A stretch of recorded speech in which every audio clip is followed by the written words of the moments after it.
মাস হয়ে গেলেই কিন্তু আপনার এই মাছটা 700-800 গ্রাম হয়ে যায়।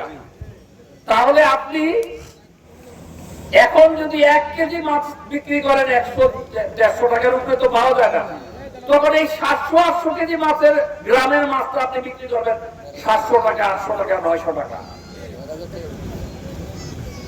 বিনয়ের সাথে আপনাদেরকে অনুরোধ করব, এই মাছগুলোকে রক্ষা করেন।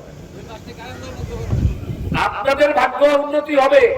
কারেন্ট জাল তো আপনারাই দেন, আমরা কি চাঁদপুর থেকে পারবো? মুরব্বী পারবো?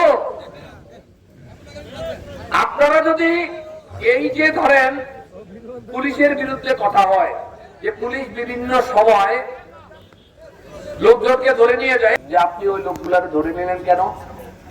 তখন বলে ভাই দেখেন, এই যে কারেন্ট জাল পাওয়া গেছে তার কাছে, মশারির জাল পাওয়া গেছে তার কাছে, কারেন্ট জাল, মশারির জাল, ওই যে লম্বা করে বক্স, নেট জাল, এগুলো সব অবৈধ। সুতরাং এই কাজগুলা, যে চায়না জাল, এই কাজগুলা থেকে আপনারা বিরত থাকেন। একটু কষ্ট করতে হবে। আপনাদেরকে সরকার জেলে কার্ড দিয়েছে, জেলে কার্ডের যে চাল দেওয়া হয়, আপনারা কি সেটা পান ঠিক মতো?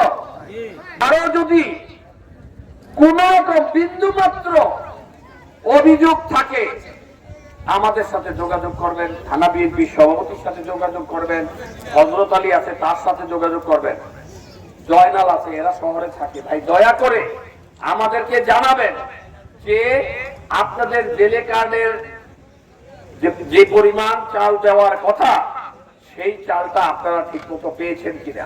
আওয়ামী লীগের 15 বছরে অনেক যারা জেলে না, তাদের নামেও কাজ করে রেখেছে। সুতরাং তাদেরকে এটা দেওয়া যাবে না, এই সরকারের অনুদান দেওয়া যাবে না। যারা জেলে শুধু তারাই পাবেন এই কার্ড, এই কার্ডের চাল।